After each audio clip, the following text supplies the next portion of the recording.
Olá pessoal, aqui é a Mel Ferraz e você está no canal da Tag Experiências Literárias. No vídeo de hoje nós vamos conversar sobre o livro do mês de setembro da Tag Curadoria, que é o Eu Sei Porque o Pássaro Canta na Gaiola. Só lembrando que esse vídeo contém spoilers, ok? Nós estamos falando aqui de uma autobiografia, é até engraçado porque parece que nos últimos tempos eu tenho resenhado aqui para o canal da Tag só autobiografia ou autoficção, então Quase Memória do Coni e o da Patti Smith, o Só Garotos, tudo isso eu que resenhei. Se você quiser, dar uma olhada nesses vídeos, estão aqui no canal da Tag e são livros ótimos. Eu só posso dizer que esse daqui assim superou todas as expectativas, inclusive que eu já criei ao ler e ao resenhar esses outros livros para vocês, mais ou menos do mesmo gênero. Eu só tenho então para dizer que esse livro aqui, ele é destruidor, sim, de sentimentos aqui, porém muito, muito, muito bom. E eu vou te convencer do porquê que eu achei ele tão bom assim. Primeiro eu tenho que começar ressaltando uma questão muito importante nesse tipo de livro e que ela vai ressaltar ela própria na página 288, que ela vai relembrar de uma garota cujo nome e rosto embaçaram ao longo dos anos, me deu um anel eterno de amizade. Você percebe que essa presença tão importante por ser uma amizade na vida dela, ainda assim por conta do tempo, essa memória se embaça. A questão da memória no testemunho, em livros autobiográficos, é bastante interessante porque é realmente importante. Tem muita coisa que vai ser recriada, não tem como, é claro que por fatos, porém, com o afastamento temporal, a gente começa a se perguntar aí se não se encaminharia mais para a autoficção. Porém, é só um questionamento que eu tô colocando aqui para vocês, tá? Um questionamento que eu acho bem importante. Se vocês quiserem conversar comigo ali nos comentários, ótimo, mas sigamos. Eu gostei bastante dessa edição porque tem um prefácio da Oprah e ela vai dizer um pouquinho sobre o livro e o que a gente pode encontrar, aqui nessa leitura. Ela vai dizer que Maya Angelou era o que escrevia. Ela entendia que compartilhar sua verdade a conectava às maiores verdades humanas: saudade, abandono, segurança, esperança, surpresa, preconceito, mistério e, finalmente, autodescoberta, a percepção de quem você realmente é e a liberdade que o amor traz. Para mim, isso daqui é a síntese desse livro, assim, uma síntese, claro, superficial, porém, foi isso que eu consegui encontrar aqui nessa leitura. Aí vamos passar para a próxima parte, que é a dedicatória. Ela diz assim: este livro é dedicado ao meu filho, Guy Johnson, e a todos os fortes e promissores pássaros negros que desafiam as probabilidades e os deuses e cantam suas canções. Por que eu quis ressaltar essa parte? Por conta do título, que chama muita atenção, pelo menos a minha chamou bastante. Eu sei por que o pássaro canta na gaiola. Claro, nós temos aqui a ideia de uma prisão, um pássaro que é símbolo de liberdade, só que dentro de uma gaiola, então, é o símbolo da prisão. E saber por que toda essa prisão, e mesmo assim o pássaro ele continua com a sua grande beleza, que é o canto, são as justificativas que ela vai nos dar aqui através de suas experiências próprias, do porquê realmente faz valer a pena viver. E é por isso que eu falei também que esse vídeo contém spoilers, porque no final nós temos o nascimento, ou pelo menos a gravidez, do Guy Johnson, dela, quando teve o Guy Johnson, e começar com essa dedicatória e terminar com o nascimento, com a gravidez dele, achei muito bonito, porque vai sintetizar também, é a metáfora toda do título. Nesse sentido também, em relação ao título, que eu achei tão belo, eu vou indicar para vocês já um livro que é um dos meus preferidos da vida e que conversa um pouco com a ideia dessa metáfora, que é O Sol é para Todos, que é a tradução aqui no Brasil, O título original é To Kill a Mockingbird, que Mockingbird É um pássaro que tem bastante lá nos Estados Unidos e daí para tradução eles traduziram de jeito diferente, eu gostei bastante, mas o livro gira em torno de preconceito racial. É claro que ele é contado por uma branca, por uma criança branca, diferentemente daqui, claro, mas ainda assim tem essa perspectiva sobre o preconceito racial. Lembrando também que a escritora, que é Harper Lee, também era branca, mas enfim, tem toda essa abordagem do preconceito racial. Uma outra indicação aqui para vocês, com uma metáfora bem parecida, né? Antes de entrarmos propriamente em todos os acontecimentos que eu achei de mais importantes aqui nesse livro e que eu quero passar por trechos, eu acho interessante fazer isso em autobiografias, mas eu quero antes falar sobre a escrita. Ela é interessante porque, ao mesmo tempo que é objetiva, ou seja, concatena acontecimento atrás de acontecimento, é claro que dentro da linha temporal da sua existência, né, da existência da Maya Angelou, esse concatenar de acontecimentos, ele acontece de uma forma não cansativa, então os capítulos são breves e objetivos também. Apesar disso, é claro que a gente encontra a subjetividade, porque primeira pessoa tá falando da vida dela, mas também poesia. Para mim foi quase uma prosa poética. E eu tenho alguns exemplos para dar para vocês. Tenho certeza que vocês que leram também terão outros tantos. Na página 16, logo no comecinho, ela diz assim: se crescer é doloroso para a garota negra do sul, estar ciente de seu não pertencimento é ferrugem na navalha que ameaça a garganta. Na página 295 e 296, duas passagens belíssimas também. Diz assim: quando a chuva finalmente chega levando embora um céu baixo de um ocre lamacento, nós, que não podemos controlar o fenômeno, ficamos tomados de alívio. O sentimento quase oculto, o fato de ser testemunha do fim do mundo dá espaço a coisas tangíveis. Mesmo que as sensações seguintes não sejam comuns, elas ao menos não são misteriosas. Muito poético isso. Na página seguinte, então, minhas lágrimas não foram por Bailey, o irmão dela, nem por mamãe, nem por mim mesma, mas pelo desamparo dos mortais que vivem com o sofrimento da vida. Para evitar esse amargo fim, nós teríamos todos que nascer de novo e renascer conhecendo as alternativas. Disse, não é poético isso daqui? Além disso, as descrições, elas são muito palpáveis, não apenas dos cenários, das comidas. Tem muito essa questão cultural aqui no livro, mas também da dor.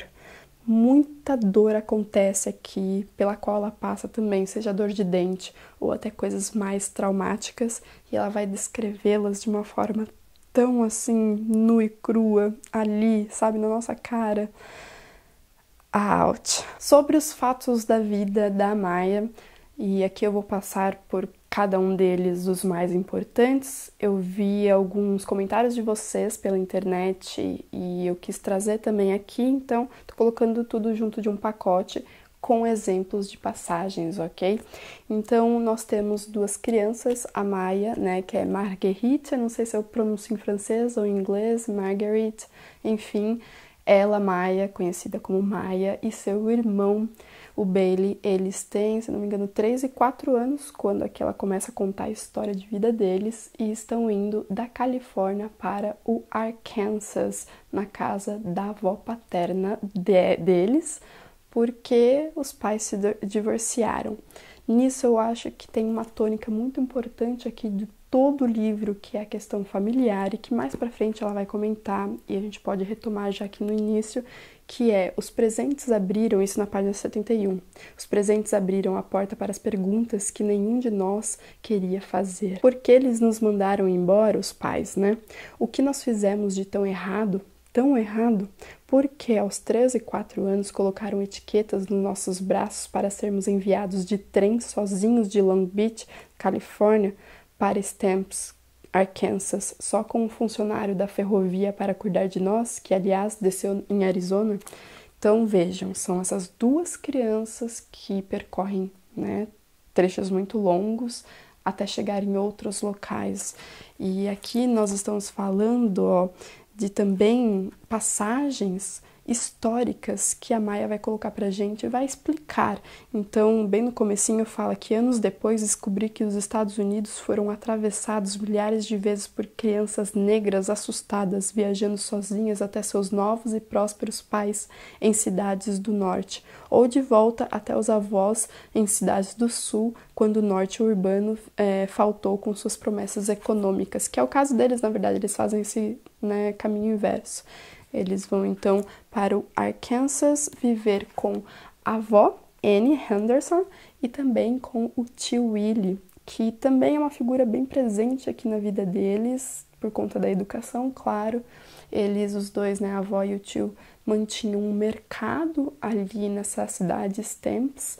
Então, eles tinham posses, eles tinham terras, eles tinham dinheiro, o que já vai dar um tom aí mais diferente para a vida deles, apesar da segregação dessa cidade, que existia assim imensamente. Isso vai aparecer em vários momentos do livro, mas na página 40 ela diz que em Stamps a segregação era tão completa que a maioria das crianças negras não tinha a menor ideia de como os brancos eram. Fora isso, eles eram diferentes, deviam ser temidos, e nesse medo estavam incluídas as hostilidades do impotente contra o poderoso, do pobre contra o rico, do trabalhador contra o patrão e do maltrapilho contra o bem vestido. Eu me lembro de nunca acreditar que os brancos eram muito reais.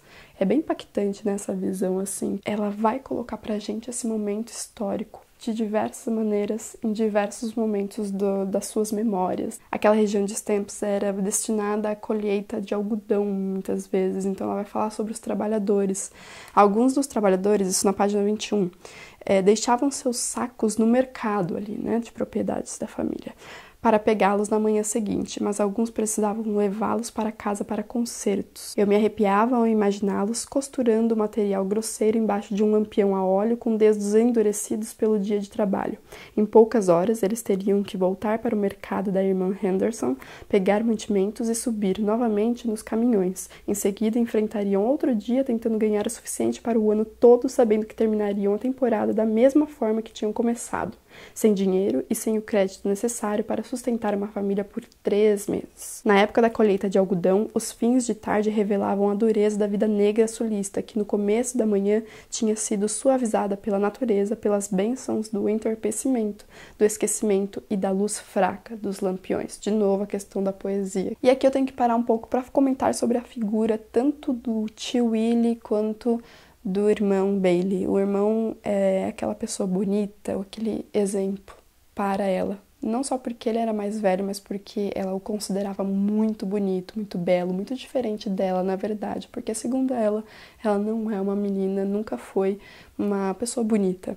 Então, ela se comparava muito, mas a questão aqui é que eles são muito amigos, sempre foram, e isso é belíssimo de ver aqui, esse relato dela em relação ao irmão que ela tanto ama, que, na verdade, por conta dessa rejeição familiar que ela sempre sentiu, sempre foi a única pessoa da família que sempre realmente esteve presente ali por ela e com quem ela sempre pôde contar, desabafar, enfim. E o tio Willie, ele é aleijado, ele tem essa condição aí física que vai impedi-lo, socialmente falando, de também ser respeitado além da cor de sua pele. Essa é toda uma questão, assim, que é colocada aqui pra gente, que vai se desdobrar não por conta só disso, mas por conta da presença dele na vida dessas crianças. Ele sempre foi uma figura, assim, lindíssima. Então, eu gosto dessas duas personagens. É claro que a avó, Annie, a Mama, ela é incrível, sensacional e fez o papel de mãe na vida dessas crianças, então isso também é exemplar, eu não posso deixar de citar. Mas a questão é que eles não ficam ali eternamente, então tem um momento que o pai deles vai a Stamps visitá-los e acaba que os dois vão para São Luís morar com a mãe. Ele leva essas crianças, então, para a casa da mãe. Essa é a parte mais dura pra mim, porque ela é forte, e eu vou fazer uma confissão aqui pra vocês. Eu sou uma pessoa muito fria, lendo principalmente. Eu quase nunca tenho reações físicas, tipo chorar, gargalhar com livros. Gargalhar é mais fácil. Mas esse livro aqui, cara, ele mexeu de um jeito comigo que vou ser sincerona, eu passei mal lendo esse livro. Nunca tinha me acontecido, eu tive reações físicas, né, assim, vomitei, essas coisas, porque realmente é a parte mais traumática do livro pra mim. Depois tem outras partes duras, mas essa daqui, então ela vai morar em São Luís com a mãe, que trabalha de noite em casas noturnas, né, voltadas para jogos, para poker e tal. E ela tem um namorado, que é o Sr. Freeman, um funcionário da ferrovia que passa ali pela cidade. E aos 8 anos de idade, essa criança, Maia, né, fato, história real, ela vai ser estuprada por esse namorado da mãe enquanto a mãe estava trabalhando. É muito difícil lidar com essa parte, e eu vou ter que passar por isso de novo, porque eu acho importante a gente, né, retomar aqui. Mas eu fiz até uma lista de várias fases pelas quais essa criança passa durante todo esse processo, né, durante todo esse trauma. Primeiro, que ela se sentiu amada. E isso, pra mim, foi mais complicado e veio do nada. Eu sabia que isso tinha acontecido na vida dela, mas não esperava que era nesse momento e da forma como ela entrou, que foi tipo, pá, sabe, na minha cara. Mas na página 94, ela diz que ele, o estuprador, né, devia ser meu verdadeiro pai e nós finalmente tínhamos nos encontrado. Percebam a rejeição, né, paterna aqui. Quando ele começa as investidas, até ele cometer o ato da penetração, ele abraça, ele, né, dá carinho para essa criança. E essa criança que não tem carinho, né, desde cedo pelos pais, porque esteve afastada com esse sentimento de abandono. Percebam que tá sendo difícil falar aqui, tá? Desculpem por isso, mas enfim, vamos que vamos. Ela se sente então amada. É aí que ela sente coisas boas. Nesse ato que depois ela começa a perceber que é muito errado. Mas até ela entender isso, demora anos. Ali naquele momento, ela diz que era o mesmo velho dilema. Eu sempre o vivia. Havia um exército de adultos cujos motivos e movimentos eu não conseguia entender e que não faziam esforço nenhum para entender os meus. Não era questão de eu não gostar do Sr. Freeman. Eu simplesmente não o entendia também. Não pude deixar de observar que ela sempre fala que ele é o pobre Sr. Freeman e que depois eu fui perceber que na verdade é um desprezo que ela tem por ele. Na página 107, ela fala como eu desprezava o homem por me fazer mentir. Mas a gente já chega nessa parte da mentira. Quando acontece a penetração, na página 100 ela vai dizer assim: e aí veio a dor, uma invasão indesejada em que até os sentidos são destruídos. O ato de estupro em um corpo de 8 anos é questão da agulha deixar o camelo passar pelo seu buraco por não ter outra opção. A criança cede porque o corpo pode e a mente do violador não consegue. Nisso vem o questionamento de se ela deve ou não contar para as pessoas, porque é claro que o Freeman tinha ameaçado ela, né? Ela diz na página 103, eu podia contar agora, a dor terrível me garantia que não. O que ele fez comigo e que eu deixei, olha isso, gente, que eu deixei. Devia ser muito ruim se Deus já me permitia sofrer tanto. Se o Sr. Freeman tinha ido embora, isso queria dizer que Bailey não corria mais perigo, e nesse caso, se eu contasse, ele ainda me amaria? E por fim, nesse momento de 8 anos, né, é claro que isso vai ter consequências em outros momentos da vida dela, mas vem o sentimento de culpa. E aqui eu separei 2 tipos, mais ou menos, que é a culpa por mentir, porque vai ter o julgamento, ela vai contar finalmente e vão condená-lo, enfim, num julgamento, ela tem que ir ali depor na frente de todo mundo, no advogado de defesa, ridicularizando-a. Então ela tem que mentir que ela gostou num primeiro momento, porque ela acha que isso vai entregar todo o jogo, enfim. E também a culpa pela morte, né? Aqui o grande spoilers, vamos dizer, para esse momento. O cara, ele é solto e acaba sendo morto. Ela fala depois de alguns anos que gargalhar com pessoas da mesma idade era como voltar a ser garota e não mais uma mulher, que ela tinha se tornado apenas com 8 anos. E também quando ela recebe uma carta de um garotinho, né, que estava enamorado por ela se sente extremamente assustada pela palavra namorada por conta de todo esse trauma. Por conta disso, ela é enviada novamente ao Arkansas para morar com a sua avó paterna e ela diz que não sei se mama mandou nos chamar ou se a família de São Luís ficou cansada da minha presença sombria. Veja o vocabulário. Não tem nada mais desconcertante do que uma criança constantemente taciturna. Ela ficou muda, ela não conseguia reagir a uma conversa, à vida, aos estímulos da vida, como antes, pelo menos. Então ela se tornou muito mais fechada, retraída. É bem, assim, tocante observar todos esses anos, assim, como ela mudou e como ela, depois, ela foi se transformando novamente ali no Arkansas com a avó e com o tio e com o irmão. E com outras pessoas também que ela passa a conhecer. Uma dessas pessoas é para quem ela trabalha ali em Stamps, e essa mulher branca vai chamá-la por Mary. E ela sabe que o nome dela não é Mary, mas ela faz isso de propósito. Ela, na página 131, a Maya, ela vai dizer uma coisa muito importante, assim, que se destacou pra mim, que ela diz assim: todo mundo que eu conhecia tinha um horror infernal de ser chamado pelo nome errado. Quem não, não é mesmo? Aí eu fiquei pensando, mas poxa, por que, né? É tão importante isso, porque nós somos, nosso nome nos define, na verdade. É quem nós somos, né? Se a pessoa te chama por outro nome, é como se você não fosse mais você. E mais ainda, nesse caso, passa a sensação de você não ser respeitada sendo quem é. No caso da Maya, negra, né? Principalmente aí em contraposição à sua patroa, né? Branca. Então, eu também pensei nesse sentido que eu sempre bato na tecla, falando de literatura, que o nome de um personagem é muito importante. Se ele não tem nome, isso significa bastante. E se ele tem nome, às vezes esse nome pode ser proposital ou não.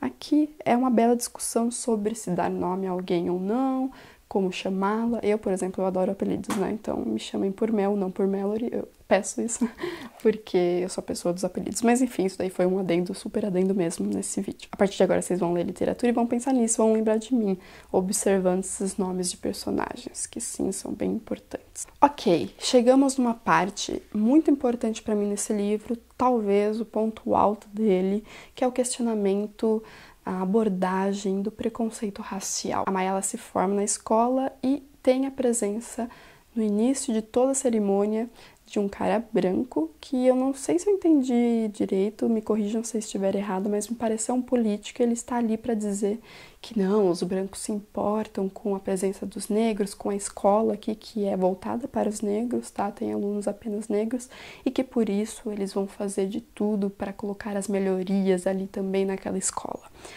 Isso é impactante, porque ela fala uma coisa muito importante, é um pouco longa, mas eu quero aqui ler com vocês, depois se vocês quiserem discutir aqui embaixo. Gente, tem os comentários, vamos conversar ali nos comentários, tá?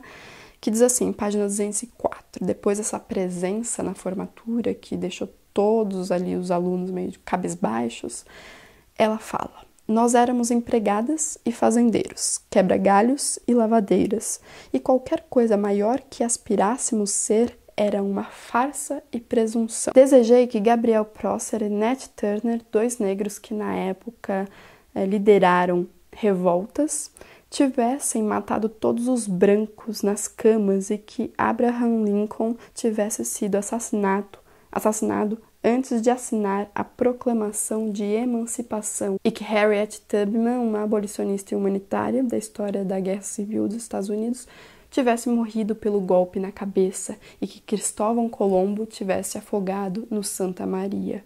Era horrível ser negra e não ter controle sobre a minha vida. Era brutal ser jovem e já estar treinada para ficar sentada em silêncio, ouvindo as acusações feitas contra a minha cor sem chance de defesa. Nós todos deveríamos estar mortos. Pensei que eu ia gostar de ver todos mortos, um em cima dos outros. Uma pirâmide de carne com os brancos embaixo, formando a base larga. Depois os índios e seus machados e ocas e cabanas e tratados bestas.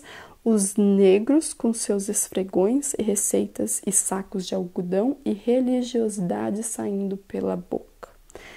As crianças holandesas deviam tropeçar nos tamancos de madeira e quebrar o pescoço. Os franceses deviam morrer engasgados com a compra da Louisiana em 1803, enquanto os bichos de seda comiam todos os chineses e seus rabinhos trançados idiotas. Como espécie, nós éramos uma abominação. todos nós. Nessa parte sobre o preconceito racial, ela termina assim: se fôssemos um povo dado a revelar segredos, nós poderíamos erguer monumentos e fazer sacrifícios às memórias dos nossos poetas, mas a escravidão nos curou dessa fraqueza. Pode ser que seja suficiente, no entanto, dizer que nós sobrevivemos na proporção exata da dedicação dos nossos poetas, incluindo pregadores, músicos e cantores de blues. Depois disso, um outro bloco que vai falar sobre a educação. Aqui ela conhece a professora, a única professora de quem ela se lembra na vida, que era a senhorita Kerwin. E aqui ela fala duas coisas bem assim interessantes para mim que se destacaram, que são: os adultos normalmente acreditam que demonstração de honra diminui sua autoridade, o que é bem real. E outra coisa é que a senhorita Curran provou que Bailey estava certo. Ele me disse uma vez que todo conhecimento é moeda que se pode usar dependendo do mercado. Também outra coisa que é bem verdade. E aí que eles voltam a morar com a mãe, que já tá namorando outra pessoa, e aí que parece que esse cara, assim, foi um pai para eles, vamos dizer, ou algo um pouco parecido com isso, né? Mas aqui eu até destaquei, né, ela fala sobre um verão destruidor de juventude, que na verdade foi para ambos. A Maia decide ir passar o verão com o pai, que também tinha uma namorada em uma outra cidade, mais ao sul.